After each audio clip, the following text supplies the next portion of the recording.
முஃப்தி சாப், 3 விஷயங்கள் வாழ்க்கையில இருந்தா தான் தப்புவீங்க. அந்த 3 விஷயங்களும் அல்லாஹ்வுடைய உதவி இல்லாம செய்ய முடியாது. அந்த 3 விஷயங்களையும் ஒவ்வொரு ஃபர்து தொழுகைக்கும் பிறகும் கேட்காம விட்டுறாதீங்க. அஸ்ஸலாமு அலைக்கும் வரஹ்மத்துல்லாஹி வபரகாத்துஹு.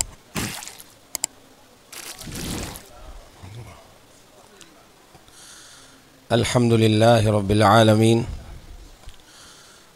والصلاة والسلام على أشرف الأنبياء والمرسلين سيدنا ونبينا محمد وعلى آله وأصحابه أجمعين. أما بعد، فيقول الله سبحانه وتعالى: أعوذ بالله من الشيطان الرجيم، بسم الله الرحمن الرحيم. أمن هو قانت آناء الليل ساجدا وقائما يحذر الآخرة ويرجو رحمة ربه قل هل يستوي الذين يعلمون والذين لا يعلمون إنما يتذكر أولو الألباب. وقال الله سبحانه وتعالى: فما آتاني الله خير مما آتاكم بل أنتم بهديتكم تفرحون. وقال الله سبحانه وتعالى: وما أنفقتم من شيء فهو يخلفه وهو خير الرازقين. صدق الله العظيم. وقال رسول الله صلى الله عليه وسلم: مثل ما بعثني الله به من الهدى والعلم كمثل الغيث الكثير أصاب أرضا. وقال عليه الصلاة والسلام أيضا: لو تعلمون ما أعلم لضحكتم قليلا ولبكيتم كثيرا. وقال عليه الصلاة والسلام أيضا: احفظ الله يحفظك احفظ الله تجده تجاهك أو كما قال عليه الصلاة والسلام. பெருமதிப்புக்கும் மரியாதைக்கும் உரிய இந்த நிகழ்வுக்கு தலைமை தாங்கிக் கொண்டிருக்கும் கௌரவ தலைவர் அவர்களே, இந்த மஜ்லிஸில் வீற்றிருக்கும் மூத்த அனுபவமிக்க உஸ்தாதுமார்களே, உலமாக்களே, ஏனைய உலமா பெருந்தகைகளே, பெரியார்களே, சகோதரர்களே, தாய்மார்களே, சகோதரிகளே, அல்லாஹு தஆலா உங்களுடைய இந்த வருகைகளை தீனை கண்ணியப்படுத்துவதற்கான வருகையாக கபூல் செய்து, தீனை பாதுகாத்தவர்களுக்கு, தீனை இக்ராம் செய்தவர்களுக்கு என்னென்ன நன்மைகள், ஹைராத்துகள், பரக்காத்துகளை அல்லாஹ் தன்னிடம் வைத்திருக்கிறானோ அவைகள் அனைத்திலும் பங்கு பெறும் நல்லவர்களாக எங்கள் அனைவர்களையும் அல்லாஹ் சேர்த்து கொள்வானாக. கண்ணியத்துக்குரிய அல்லாஹுடைய நல்லடியார்களே, இங்கு நாம் வீற்றிருப்பது குர்ஆனுக்கு பிறகுள்ள எமது மார்க்கத்தை அழகாக எங்களுக்கு படம் பிடித்து காட்டக்கூடிய அல்லது மார்க்கத்துக்குண்டான மூல ஆதாரங்களை வழங்கி கொண்டிருக்கக்கூடிய அந்த சுன்னாவுடைய அல்லது ஹதீஸ் சார்ந்த முன்னணி நூல்களை 6 கிரந்தங்களையும் ஓதி முடித்து அதன் இறுதி நிகழ்வாக சஹீஹுல் புகாரியின் இறுதி பாடத்தை ஓதி அதனை வாசித்து காட்டி அதற்கான விளக்க உரைகளை சொல்லி ஹத்தும் செய்யும், பூர்த்தி செய்யும் ஒரு மஜ்லிஸில் நாங்கள் உட்கார்ந்திருக்கிறோம்.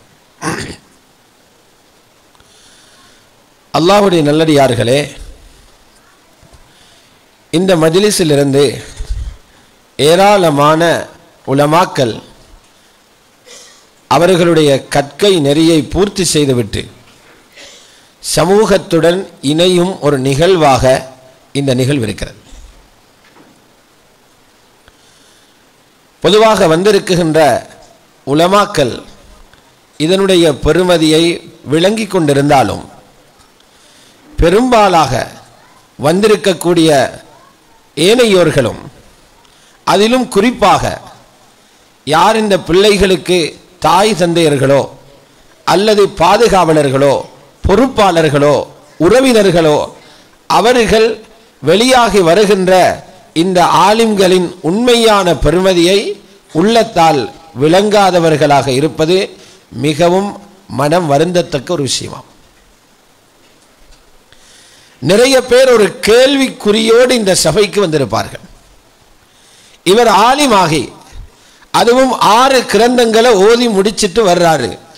இவர் வந்து என்ன பண்ண போறார்?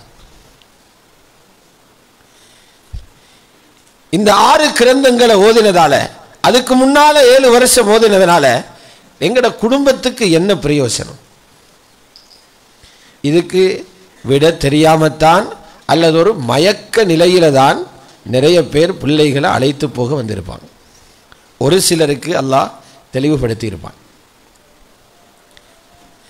இதே மாணவர்கள் ஏதோ ஒரு பெரிய சம்பளம் கிடைக்கிற ஒரு கலையை பூர்த்தி செய்திருந்தால் அல்லது மக்களிடத்தில் பாரிய பாராட்டையும் பிரபலியத்தையும் பெறக்கூடிய ஒன்றை பெற்றிருந்தால் ரொம்ப சந்தோஷத்தோட குதூகலத்தோடு வந்திருப்பான். படிக்காத தந்தைக்கும் அவருடைய சிறப்பு தெரிஞ்சிருக்கும். இது ஒரு நல்ல அடையாளம் அல்ல. இப்படி இருப்பது சமூகத்துக்கு நல்லதல்ல. இந்த நிலைமை மாற வேண்டும். இந்த நிலைமை சமூகத்தில் இருந்து இல்லாமல் போக வேண்டும். அல்லாஹ்வுடைய தீனின் பெருமதி, தீனுடைய கலையின் பெருமதி, தீனை படித்தவர்கள் சமூகத்துக்கு எவ்வளவு தேவை என்ற பெருமதி, தீனை சுமந்த ஒரு ஆலிம் குடும்பத்துக்கு வருவதனால் அந்த குடும்பத்துக்கு எவ்வளவு பெரிய பிரயோசனம் இருக்கிறது, அந்த ஊருக்கு எவ்வளவு பெரிய லாபம் இருக்கிறது, அவர் நடமாடுகின்ற இந்த பூமிக்கு எவ்வளவு பெரிய பிரயோசனம் இருக்கிறது என்பதை கட்டாயம் ஒவ்வொருவர்களும் தங்களுடைய மனதிலே நிலைநிறுத்த வேண்டிய தேவை இருக்கு. அல்லாஹ்வுடைய நல்லடியார்களே, இந்த வருகிற ஆலிம், இவர் ஆலிம் என்ற பெயரோட வரார். அறிஞர். எதை அறிஞ்சிட்டு வர்றார்? அல்லாஹ் படைத்த மஹ்லூக்குகளை பற்றிய அறிவல்ல, அல்லாஹ் படைத்த படைப்பினங்களை பற்றிய அறிவை அல்ல, படைத்தவனை பற்றி நினைவு கூறும் அறிவை சுமந்து கொண்டு வருகிறார். இது படைப்பினங்களை பற்றிய அறிவை விடவும் எவ்வளவு உயர்ந்தது என்கிறத புரிஞ்சு கொள்ளலாம். அல்லாஹ் குர்ஆன்ல சொல்லி இருக்கிறான், 2 சாரார பதவி உயர்த்துறது என்ற பொறுப்புங்கிறான். 2 சாரார பதவி உயர்த்துறது என் பொறுப்பு. முதலாவது ஈமானுள்ள முஃமினை பதவி உயர்த்துவது, இரண்டாவது இல்மை சுமந்த ஆலிம்களை பதவி உயர்த்துவது. யர்ஃபஇல்லாஹு அல்லதீன ஆமனூ மின்கும் வல்லதீன ஊத்துல் இல்ம தரஜாத். உங்களில் உள்ள ஈமான்தாரிகளையும் அறிவு கொடுக்கப்பட்டவர்களையும் பல அந்தஸ்துகள் அல்லாஹ் உயர்த்துவான் என்று சொல்லியிருக்கிறான். என்ற உயர்த்த போறான்? சம்பளம் கூட்ட போறானோ? இதுதானே பிரச்சனை. அல்லாஹ் பதவி உயர்த்த போறானா? என்ன பதவி உயர்த்த போறான்? இமாம் குர்துபி ரஹ்மத்துல்லாஹி அலைஹி தஃப்சீரில் எழுதுறாங்க, கபரில் இருந்து நீங்க எழும்பி கண் திறந்து பார்ப்பீங்க. இப்ப உண்மையாக யாரும் கண்ணை திறக்கல. எங்கட கண்ணுக்கு முன்னால உலக வஸ்துக்கள் திரையாக இருந்து உண்மையை காட்டாமல் மறைத்துக் கொண்டிருக்கிறது. உண்மைகள் திறப்படும் கபருக்கு பிறகு. அல்லாஹ் சொல்றான், ஆகிராவில நன்மைகளை கொடுக்கிற நேரம் ஆலிமு கொடுக்கிற நன்மை பெருசாக்கும். ஆலிம் அல்லாதவர்களுக்கு கொடுக்கிற கூலியை விட ஆலிமுக்கு கொடுக்கிற சவாப் அதிகமாக இருக்கும். ஆலிம் அல்லாதவருக்கு 1 என்றால் ஆலிமுக்கு 700, ஆலிம் அல்லாதவருக்கு 100 என்றால் ஆலிமுக்கு 7000. எங்கு தேவையோ அங்க கொடுக்கிறான். தேவை இருக்குது ஆகிரால. உண்மையான ஈமான்தாரிகளுக்கும் கிடைக்கும். அறிவுள்ள ஆலிம்கள், அல்லாஹ்வை விளங்கிய அல்லாஹ்வுடைய சிந்தனையோடு இருக்குகின்ற ஆலிம்களுக்கும் ரொம்ப கொடுக்கிறார். மனிதனை விடுங்க. நாங்க உலகத்தில் கொஞ்சம் இழிவாக பார்க்கிற அல்லது எங்களை விட்டு விலக்கி வச்சிருக்கிற ஒரு படைப்பு நாய். ஈரத்தோடு பட்டாலே 7 முறை கழுவணும், ஒரு முறை மண்ணை போட்டு கழுகணும். நாயை விரட்ட அரபில் ஒரு வார்த்தையே வச்சிருக்குது, இஹ்ஸா. அது ஒரு கேவலமான வார்த்தையாக அரபியில பார்க்கப்படுது. இந்த நாயில கூட 2 வகையான நாய் இருக்குது. இல்ம் உள்ள நாயும் இருக்குது, இல்ம் இல்லாத நாயும் இருக்குது. நாயோடு எப்ப இல்மு சேருதோ அந்த நாய் பிடிக்கிற பிராணியை, வேட்ட பிராணியை சாப்பிடுறது ஹலால். அதுக்கென்று அந்த வேட்ட கலை இருக்குது, அதை கற்றுக் கொடுக்கணும். அல்லாஹ் குர்ஆன்ல சொல்றான், கற்பிக்கப்பட்ட பயிற்சி அளிக்கப்பட்ட நாய் உங்களுக்கு பிடிச்சு வருகிறதா அதை சாப்பிடலாம். يسألونك ماذا أحل لهم قل أحل لكم الطيبات وطعام الذين أوتوا الكتاب حل لكم وطعامكم حل لهم. அப்படியே مكلبين تعلمونهن مما علمكم الله. அல்லாஹ் உங்களுக்கு என்ன அறிவை, எந்த பயிற்சியை கற்று தந்தானோ அதை சில நாய்களுக்கு நீங்க கற்றுக் கொடுக்குறீங்க. அந்த நாய் ஒரு மான முயலை பிடிச்சிட்டு வருகிறது உங்களுக்கு, அதை நீங்க சாப்பிடலாம். உலமாக்கள் எழுதுறாங்க, ஒரு கேவலமாக பார்க்கப்படுகிற அல்லது மனிதன் விலகி நிற்கக்கூடிய ஒரு பிராணிக்கு ஒரு இல்மு சேரும் போது அதுக்கே ஒரு சிறப்பு கிடைக்குதுன்னா இதர நாய்களை விட இது ஆலிமுல் கிலாப், நாய்களில் உள்ள ஆலிமுக்கே ஒரு சிறப்புண்டா அல்லாஹ்வுடைய குர்ஆன ரசூலுல்லாஹ்வுடைய சுன்னத்தை சுமந்த ஒரு ஆலிமுக்கு என்ன மதிப்பு இருக்கும்? அல்லாஹ் எவ்வளவு கண்ணியத்தை வச்சிருப்பான். அப்ப இவர் என்ன கொண்டு வர போறார்? இந்த மகன் என்ன குவாலிஃபிகேஷனோட வரார்? இவருக்கிட்ட இருக்கிற குவாலிஃபிகேஷன் என்ன தெரியுமா? இவருக்கிட்ட இருக்கிற தகவல், ஒரு செல்வந்தனாக வரார். இந்த ஆலிம் செல்வந்தனாக வரார். அது என்ன செல்வம்? கண்ணுக்கு தெரியாத செல்வம், உண்மையான செல்வம். கண்ணுக்கு தெரிகிற செல்வம் இரு. ஒரு ஆளுக்கிட்ட கோடிக்கணக்கு காசு இருக்குது, ஊரே சொல்லுது செல்வந்தன். 50 ஏக்கர் வயல் இருக்குது, கண்ணுக்கு தெரியுது வயல், செல்வந்தன். 10 கடை வச்சிருக்கிறார், செல்வந்தன். ஆலிமுட்ட இருக்கிற, அவருக்கு கற்றுக் கொடுக்கப்பட்டிருக்கிற செல்வம் கண்ணுக்கு தெரியாது, ஆனா அதுதான் உண்மையான செல்வம். ஹஜ்ரத் முஹம்மது ஸல்லல்லாஹு அலைஹி வஸல்லம் சொன்னாங்க, புகாரியில முஸ்லிம்ல வரக்கூடிய முத்தஃபகுன் அலைஹ் வரக்கூடிய ரிவாயத், பொருள்களை நிறைய சேமித்து வைக்கிறது செல்வம் அல்ல. லைஸல் கினா அன் கஸ்ரத்தில் அர்ல் வலக்கின்னல் கினா கினா நஃப்ஸ். உண்மையான செல்வம் போதும் என்ற மனம் வாரது. அல்லாஹ் எவ்வளவு எனக்கு ஹலாலான ரிஸ்கில செல்வத்தில முடிவு செஞ்சிருக்கிறானோ இது போதும் என்று மனதில் வந்துச்சா இது ஆகப்பெரிய செல்வம். இந்த செல்வம் தான் நபிமார்களுக்கு கொடுக்கப்பட்டுச்சு. இந்த செல்வம் தான் நபிமார்களுக்கு கொடுக்கப்பட்டுச்சு. நபி அலைஹிஸ்ஸலாத்து வஸ்ஸலாம் மக்காவில் இருக்கிற காலத்தில் அல்லாஹ் அவர்களை பார்த்து சொன்னான், வல்லுஹா சூரா மக்கியா, அது மதனியா கிடையாது, ஹிஜ்ரத்துக்கு முன்னால் வந்த சூரா வல்லுஹா சூரா.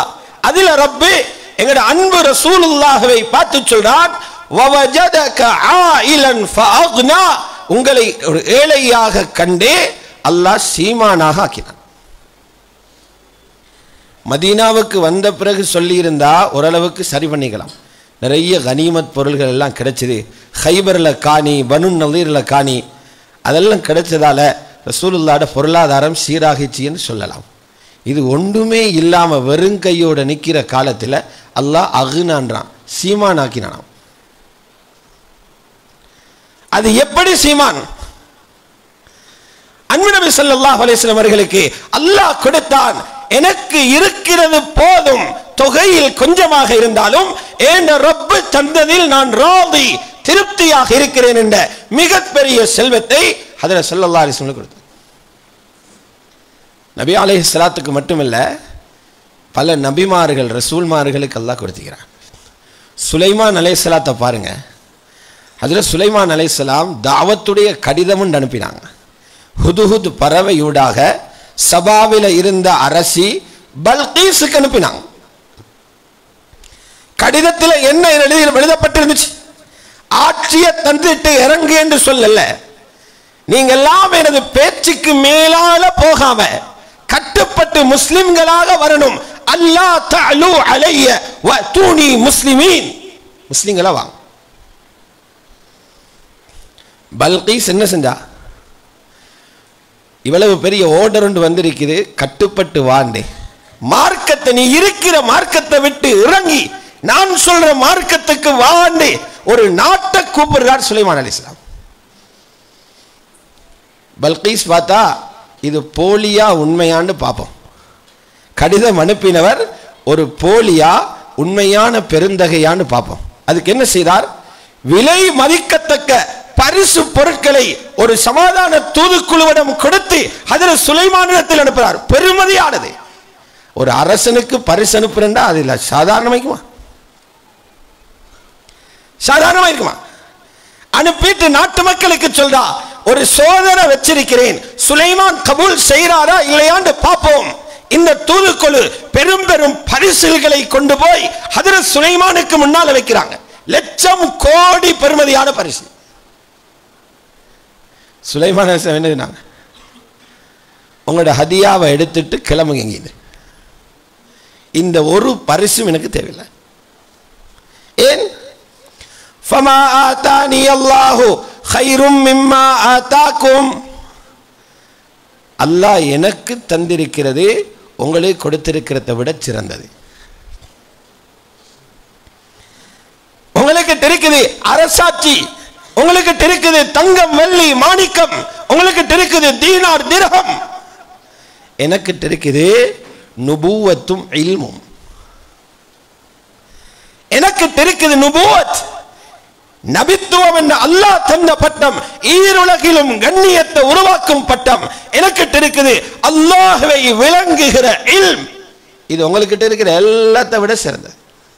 தஃப்சீல் எழுதுறாங்க, ஃபமா ஆதானி அல்லாஹுக்குள் இருக்குதா, தந்ததை கொண்டு போதுமாக்குற மனம் எனக்கு இருக்குது.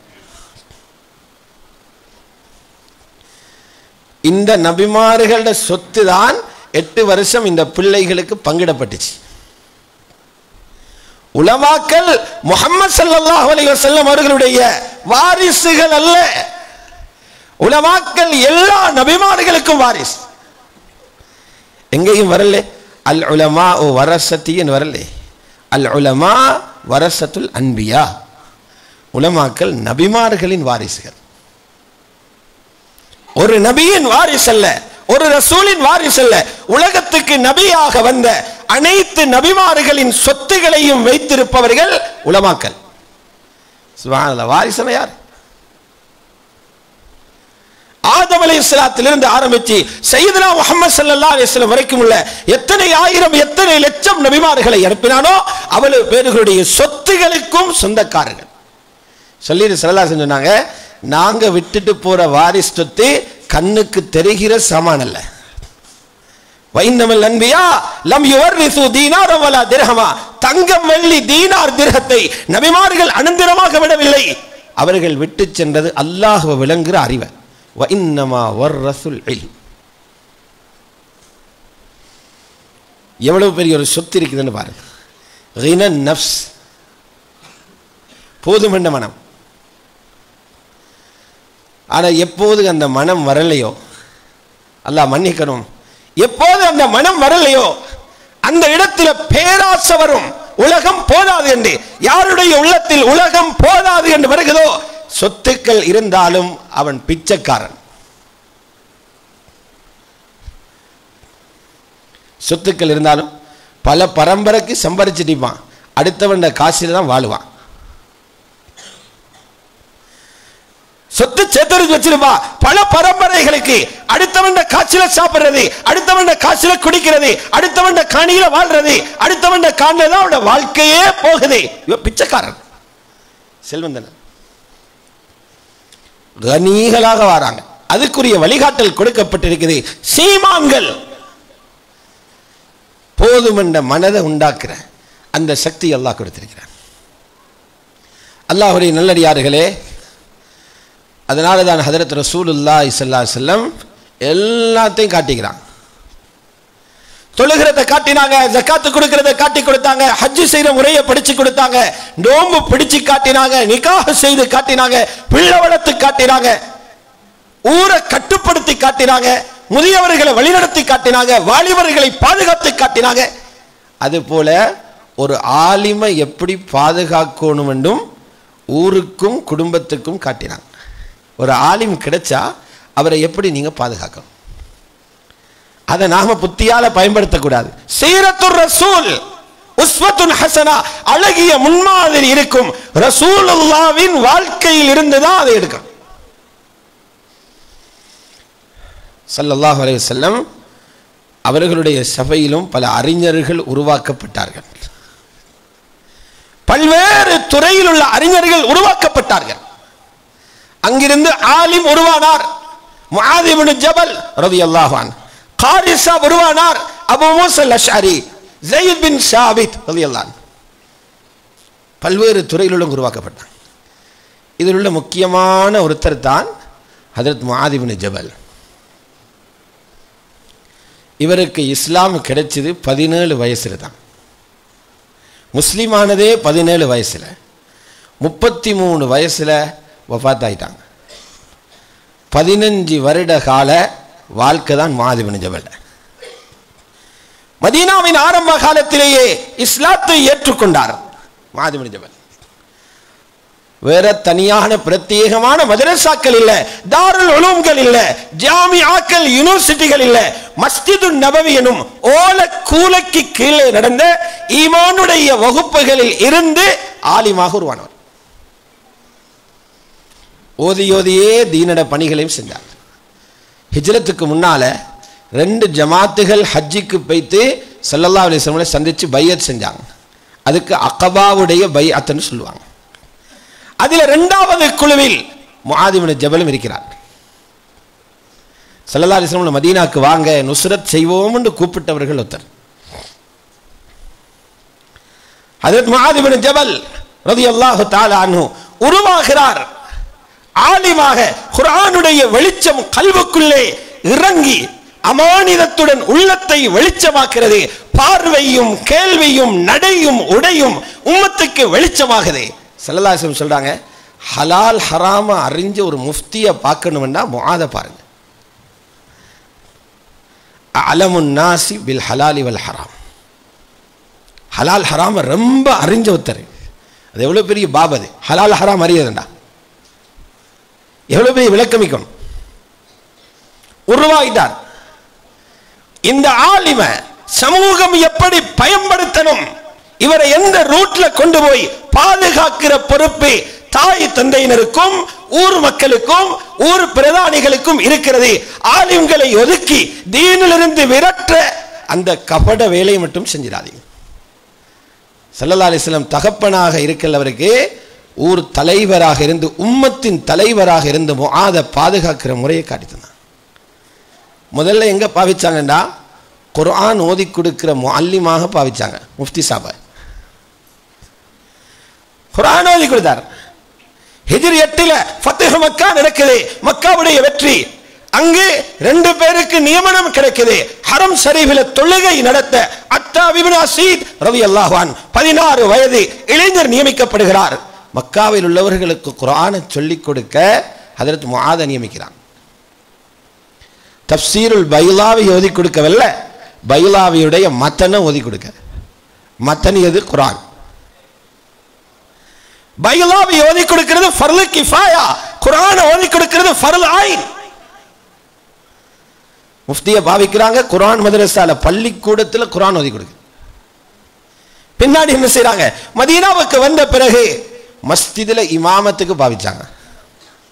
சுருக்க வரலாறு சொல்றேன். அதுவும் எப்படி 5 நேரம் சம்பளம் கொடுத்து ஒரே அடியாக வல்ல அனுமதி கொடுத்தாங்க. இஷாவுடைய தொழுகையை மஸ்ஜிது நபவியில் ரசூலுல்லாஹ்வுக்கு பின்னால தொழுதுட்டு தண்ட மஹல்லாவில போய்த்து அங்குள்ளவர்களுக்கு ஜமாத் நடத்தணும். அவருக்கு 2வது இஷா நஃபில் சுன்னத். அவருக்கு ஆலிமா அனுபவப்படுத்தினாங்க, சமூகமயப்படுத்தி. அங்கு போயிட்டு தொழுவிக்கிற நேரம், ஆலிம் போய்த்து மக்களோடு இணைகிற நேரம், பல தர்பியாக்கள், பல பயிற்சிகள் அவர்களுக்கு கிடைக்கும். பெரிய பெரிய சூறாக்களை ஓதினார். அந்த மஹல்லால் இருக்கிற ஒரு ஆள் ஒரு நாள் பார்த்தாரு, ஜமாத்தோட தொழாம பாங்கு சொன்ன உடனே தொழுதுட்டு போயிட்டாரு. முஆத் இப்னு ஜபல் கேட்ட, ஏன் இவர் தனியாக தொழுதுட்டு போறாரு? சொன்னாங்க, அவரை இஸ்லாத்தோட உண்மையான முஹப்பத் இல்லை. அவரை கூப்பிட்டு சொன்னாங்க, முஃப்தி வேகத்தில் சொல்லிட்டார், நீ முனாஃபிக், அதனால தான் ஜமாத்தோட தொழாம தனியா போறாய். விட்டுதான் ஃபத்வா. முனாஃபிக் என்றார். அந்த ஆள் எல்லாத்தையும் கட்டிட்டு ஓடிட்டார் மஸ்ஜித் நபவிக்கு. யா ரசூலல்லாஹ், பகல் எல்லாம் மாட்டோட ஒட்டகத்தோட வயல்ல படாத பாடுபட்டு வெயிலில் கருகி வெந்து இஷாத்துல வந்தா, இவர் இஷாவில் வேற பக்கரா ஓதுறாரு, எங்களுக்கு நிக்கலாது. யா ரசூலல்லாஹ், ஸல்லல்லாஹு அலைஹி வஸல்லம் கூப்பிட்டு தர்பியத் செய்கிறாங்க. இப்படி ஸ்பீடாக போகாதீங்க, ஃபத்வாக்கள் உள்ளத்தை உடைக்கிற மாதிரி பேய்த்திரப்படாது. ஹஜ்ரத் முஆதை கடிந்து கனிவோடு பேசினார்கள். அஃபத்தானுன் அன்த யா முஆத், முஆத் ஃபித்னா உண்ட கிளப்ப போறீங்களா? ஹஜ்ரத் முஆதுடைய வாழ்க்கையில் நடந்த ஒவ்வொரு செய்தியும் பூமியில் நடக்கிற ஒவ்வொரு ஆலிமுக்கும் படிப்பினியம். சொன்னாங்க, நீங்க வல்லுஹா ஓதுங்க, வல்லைலி இதா யக்ஷா ஓதுங்க, நீங்க வஷம்சி வதுஹாஹா ஓதுங்க, மக்கள் தாங்கி நிற்கக்கூடிய நடுத்தரமான சூறாக்களை ஓதுங்க. கற்றுக் கொடுக்கிறான். எவ்வளவு பெரிய தர்பியா இது! அல்லாஹ்வுடைய நல்லடியார்களே, இல்மு இருக்குது என்று சொல்லி தனி வழியில பயணம் செய்யல. தீனோட முஹப்பத், அல்லாஹ்வோட முஹப்பத். ஒரு கட்டத்தில் ஸல்லல்லாஹு அலைஹி வஸல்லம் சொன்னாங்க, பாருங்க, நாங்கள் எல்லாரும் சொல்வோம், நீங்க ரசூலுல்லாவோடு இறக்கமான்னு கேட்டா எல்லாரும் என்ன சொல்லுவோம்? இறக்கம். இறக்கப்படுறது ஃபர்லு ஐன். ஒவ்வொரு முஃமினும் ஆணும் பெண்ணும் ரசூலுல்லாவை நேசிக்கிறது ஃபர்லு ஐன். அந்த முஹப்பத் இல்லைன்னா அந்த இடத்துல நிஃபாக் வரும், நயவஞ்சகத்தனம். நாங்கள் எல்லாரும் சொல்றோம் முஹப்பத். ஆனா யாரை பார்த்து ரசூலுல்லாஹ் சொன்னாங்க, நான் உன்னோட இறக்கம் பண்ணேன். நாம் எல்லாம் சொல்லிக் கொள்றோம், அல்லாஹ்வுடைய ரசூலோட நாங்க முஹப்பத் அண்டே. அந்த முஃப்தியை, ஆலிமை அழைத்து சொன்னார்கள், யா முஆத் வல்லாஹி இன்னி உஹிப்புக், அல்லாஹ்வின் சத்தியமாக நான் உங்களை ரொம்ப விரும்புகிறேன். ரசூலுல்லாஹ் பாசாங்குக்கு அப்படி சொல்ல மாட்டாங்க, உள்ளத்தால விரும்பி சுன்னத்தோட முஹப்பத்தோடு ஒதுக்கிறார். அவருக்கு சொல்லி கொடுத்தாங்க, முஃப்தி சாப், 3 விஷயங்கள் வாழ்க்கையில் இருந்தா தான் தப்புவீங்க. அந்த 3 விஷயங்களும் அல்லாஹ்வுடைய உதவி இல்லாம செய்ய முடியாது. அந்த 3 விஷயங்களையும் ஒவ்வொரு ஃபர்லு தொழுகைக்கும் பிறகும் கேட்காம விட்டுறாதீங்க. முதலாவது, அல்லாஹ்வுடைய சிந்தனையோட இருக்கிறதுக்கு அவனுடைய உதவி தேவை.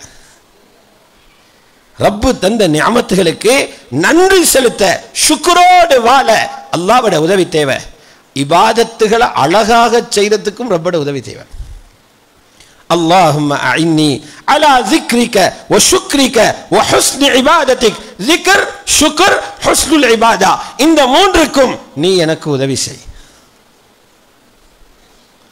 யாரு படிச்சு கொடுக்குறாங்க? ஆலிம் சாஹிப் படிச்சு கொடுத்தாங்க. இல்முள்ள உங்களுக்கு இந்த 3 விஷயமும் தேவை. எவ்வளவு ஜோடுன்னு பாருங்க.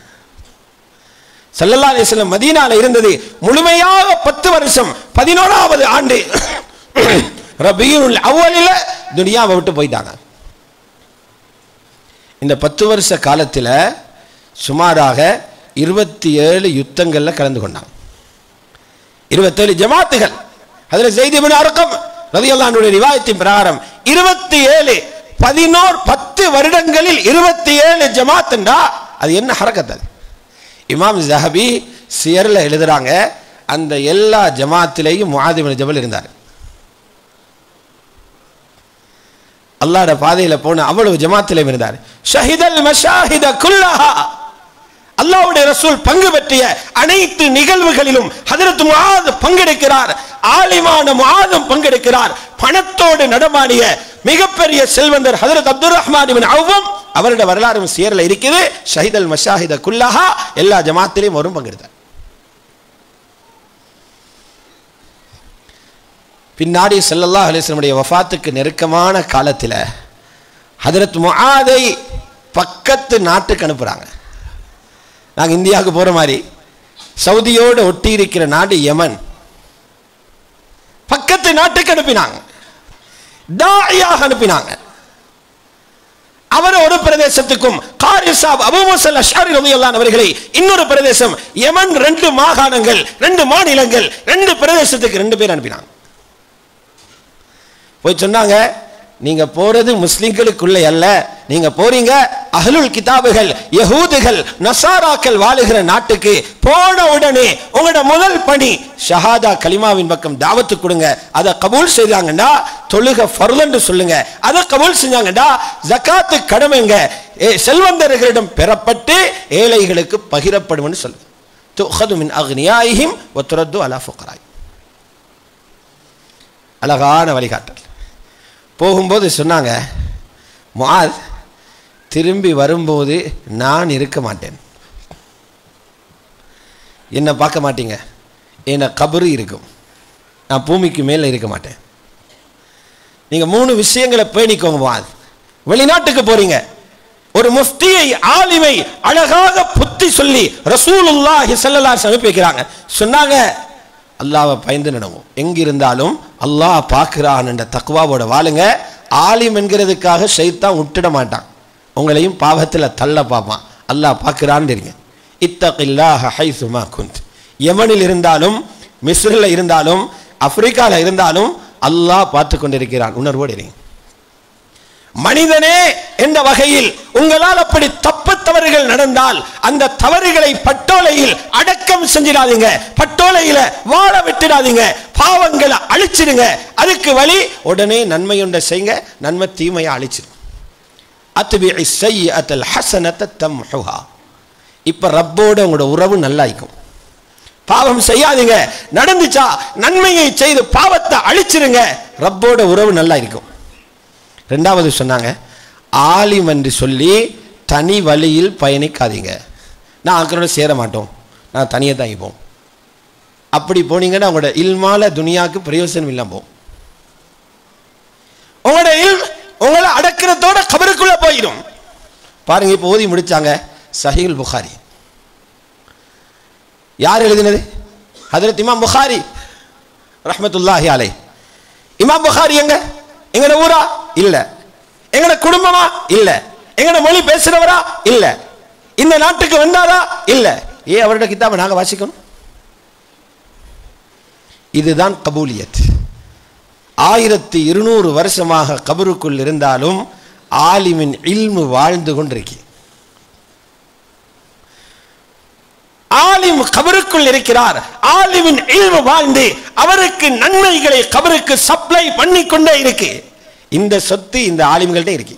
சரியா பயன்படுத்தினா இமாம் புகாரி இங்கு இல்மை விட்டு சென்றார்கள், நன்மை அனுப்ப. அது போல இவங்களாலையும் செய்யலாம், நிரந்தர நன்மை. அதனால சொன்னாங்க, தனி வழியில போகாதீங்க, மக்களோடு சேராம புலங்காம அப்படி போகாதீங்க. சேர்ந்தாலும் மக்களுடைய துனியாவை விழுங்க, அவங்களோட சேராதீங்க. உங்களோட அஹ்லாக்க காட்டி குணத்தோட மக்களோட பழகுங்க. அப்பதான் உங்களோட இல்மால மக்கள் பயனடைவாங்க. ஹாலிகின் நாஸ பிகுலுகின் ஹஸன். நல்ல குணத்தோடு மக்களோடு பழகுங்க. நல்ல குணம் என்றா என்ன? நீங்க மக்களுக்கு கஷ்டம் கொடுக்காதீங்க, மக்கள் தரக்கூடிய கஷ்டத்தை தாங்கிக்கோங்க. அழகான புத்திமதியை நபி அலைஹிஸ்ஸலாத்து வஸ்ஸலாம் சொன்னாங்க. அல்லாஹ்வுடைய நல்லடியார்களே, அந்த முஆத் இப்னு ஜபல் ரலியல்லாஹு அன்ஹு இந்த தீனுடைய மைதானத்துக்கு நேரம் கொடுத்ததனால் அவருடைய துனியாவோட வாழ்க்கையில சில சரிவுகள் வந்துச்சு. கடனாளியா போய்த்தார். ஆலிமுக்கு அப்படிதான், அப்படியெல்லாம் வரும். கடனாளி ஆகிட்டனே என்று தீனுடைய பணிகள் எல்லாம் தூக்கி எறிஞ்சிட்டு, ஜுப்பாவை கலட்டி வீசிட்டு, தாடி எடுத்து வீசிட்டு பணத்துக்கு பின்னால போகல. ரசூலுல்லாஹ் அவருக்கு சில ஒழுங்குகளை செஞ்சாங்க. யமனு போற நேரம் சொன்னாங்க, முஆத் உங்களோட கடனுக்கும் ஏதாவது வழியொண்ட பண்ணிக்கிட்டு வாங்கண்டா. யமனுக்கு போயிட்டு வர்றார். சையதுனா அபூபக்கர் ரலியல்லாஹு காலத்தில் வார நேரம் இடையில கண்டுட்டாங்க உமர் ரலியல்லாஹு. கொஞ்சம் பேக் எல்லாம் பெருசாகிது.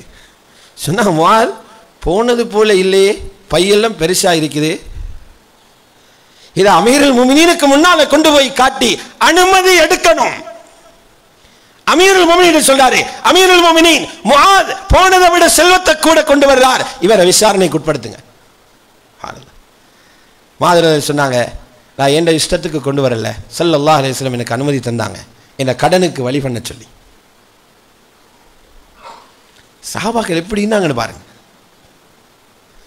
கடைசியில பிறந்த ஊரில் மௌத்தாகல, ஜோர்தான்ல பைத்து நிற்கிறார். 15 வருஷத்தில் அவர் சாதித்த சாதிப்பு அங்கு ஹஜ்ரத் உமருடைய காலத்தில் ஏற்பட்ட தாஊன் அம்வாஸ் என்ற அந்த கொலரா நோயில 25,000 மிக பெரும் சஹாபாக்கள் பெரியவர்கள் ஷஹீதானாங்க. அதுல ஹஜ்ரத் முஆதும் அவரது மனைவியும் மகன் அப்துல் ரஹ்மான் இப்னு முஆதும் 3 பேரும் மௌத்தானாங்க. ஜோர்தான்ல கபர் இருக்குது. மஸ்ஜித் முஆத் இப்னு ஜபல் என்ற மஸ்ஜிதும் பக்கத்தில் இருக்கு. 15 வருஷத்தில் ஒரு ஆலிம்ட சாதனை இது. இதை ஒவ்வொரு பெற்றோரும் விளங்கிக்கிட்டா எங்களோட குடும்பத்துக்கு வர ஆலிம்களை நாங்கள் எப்படி பயன்படுத்தணும் என்கிறத ஓரளவுக்கு புரிஞ்சு கொள்ளலாம். அல்லாஹ்வுடைய நல்லடியார்களே, இந்த ஆலிம்களை உருவாக்குற இடங்கள் மதரசாக்கள், குல்லியாக்கள், தாருல் உலூம்கள், ஜாமியாக்கள் என்ற பேரில் உள்ள இந்த மதரசாக்களை மதரசாக்கள், இந்த மதரசாக்கள் ஏன் தேவை தெரியுமா? இன்றைக்கு சமூகத்தில் வந்திருக்கிற பெரியோரு சோதனை மதரசாக்களை கொண்டு வைத்து பாடசாலைகளோடு ஒப்பிடுறாங்க. நடக்குதா இல்லையா? இது எங்களோட சமூகத்தில் வந்த பெரிய ஒரு முசீபத். இது அரச இயந்திரங்கள்ல வரக்கூடிய குறைபாடுகளை நிரக்க ஆள் தயாரிக்கிற இடமல்ல மதரசா. ஆபீஸ்ல வேலை செய்யறதுக்கு ஆள் தயாரிக்கிற இடமல்ல மதரசா. அதுக்கு மாஷா அல்லாஹ் பாடசாலைகள் இருக்குது. மதரசாவை நீங்க ஒப்பிடுங்க, நான் சொல்றது பொருந்துமோ தெரியா, மதரசாவை நாங்கள் ஒப்பிடணும் எங்களோட ஊரில் இருக்கிற பாதுகாப்பு பிரிவினர்களோட. நாட்டுக்கு பாதுகாப்பு தரப்பு தேவையே இல்லையா? நேவி ஆர்மி சிரிக்கிறாங்க. ஏன்? நாட்டை பாதுகாக்க. அவங்க இருக்கிறதெல்லாம் நிம்மதியாக தூங்குறாங்க, நிம்மதியாக வியாபாரம் செய்யறாங்க, நிம்மதியாக விவசாயம் செய்யறாங்க, மக்களுடைய அன்றாட வேலைகள் எல்லாம் நடக்குது. அது நாட்டை பாதுகாக்க பாதுகாப்பு தரப்பினர். இது போல எங்கட தீன பாதுகாக்கிற இடம் மதரசா. தீனை பாதுகாக்கும் காவலாளிகளை உருவாக்கும் இடம் மதரசா. இவர்களை உருவாக்கவில்லை என்றா என்ன நடக்கும்? எங்களுக்கு ஒரு பிரச்சனையும் இல்லையே. நாங்கள் எங்கட அப்பா அம்மாரை பார்த்தோம், மதரசா இருக்கிற காலத்தில் உருவாக்கின உலமாக்களை பார்த்தோம், நாங்கள் அப்படியே இருந்துட்டு மௌத்தா போயிடுவோம். இதை காணாத ஒரு சமூகம் எங்கட பேர பிள்ளைகள் வருவாங்க. அவங்கட இஸ்லாத்துக்கு எந்த உத்தரவாதமும் இருக்காது. நீங்க கட்டிய வீடுகளுக்குள்ளேயே அல்லாஹுக்கு மாத்தமான அமல்கள் நடக்கும். உங்களோட வீடுகளுக்குள்ளிருந்தே அல்லாஹ்வை நிராகரிப்பவர்கள் கியாமத்தில் எழும்புவாங்க. இன்னொரு 20 வருஷத்துக்கு பிறகு ரிசல்ட் பார்க்கலும் மதரசா எல்லாத்தையும் மூடினான்.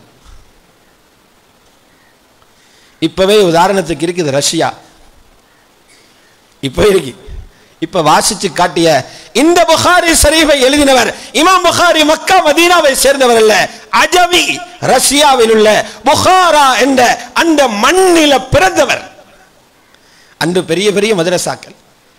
ஒரு ஆலிம் பள்ளியில பாடம் நடத்தும் போது மஸ்ஜித் நிரம்பி வழியும். புதிய ஒரு இமாம் ஊருக்குள்ள வாராரா, ஊரு வாசலுக்கு போய் மக்கள் வரவேற்று வருவார்கள். காலப்போக்கில் என்னாச்சு?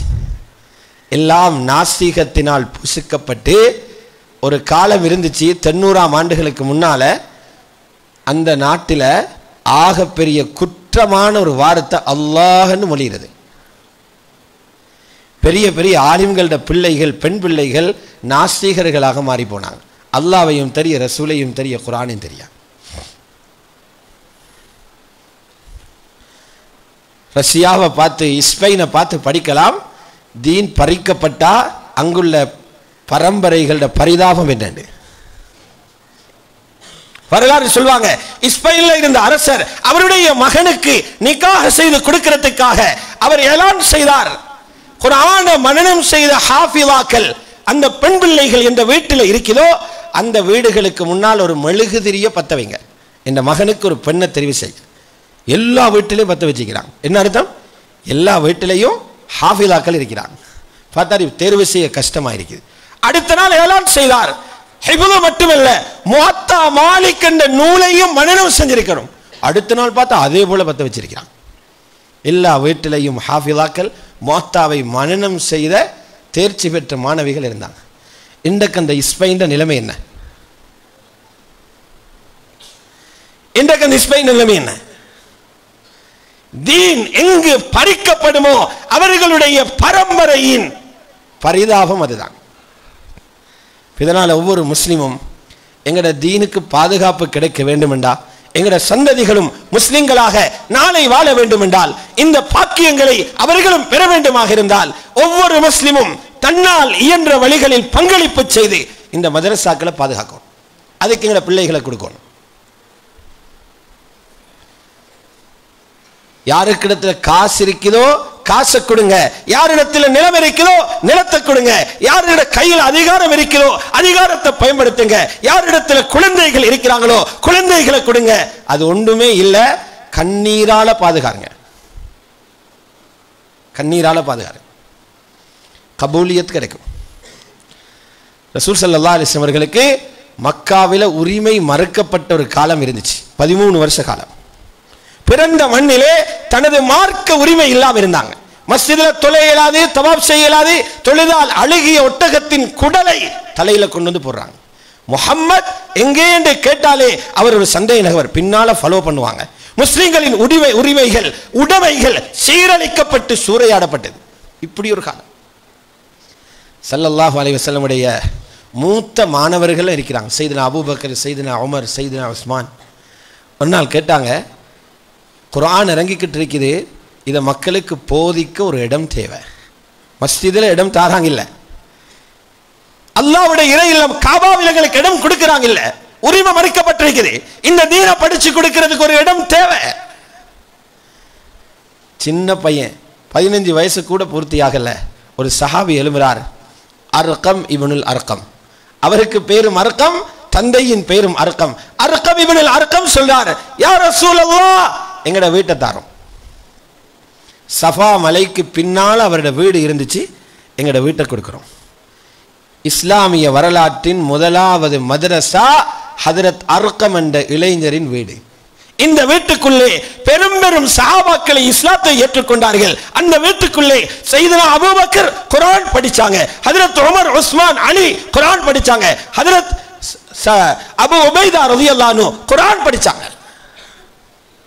நாளை கியாமத்தில் அந்த வீட்டில் அந்த வீட்டின் உரிமையாளருக்கு சாட்சி சொல்ல இந்த உம்மத்தில் நிறைய பேர் எழும்ப போறாங்க.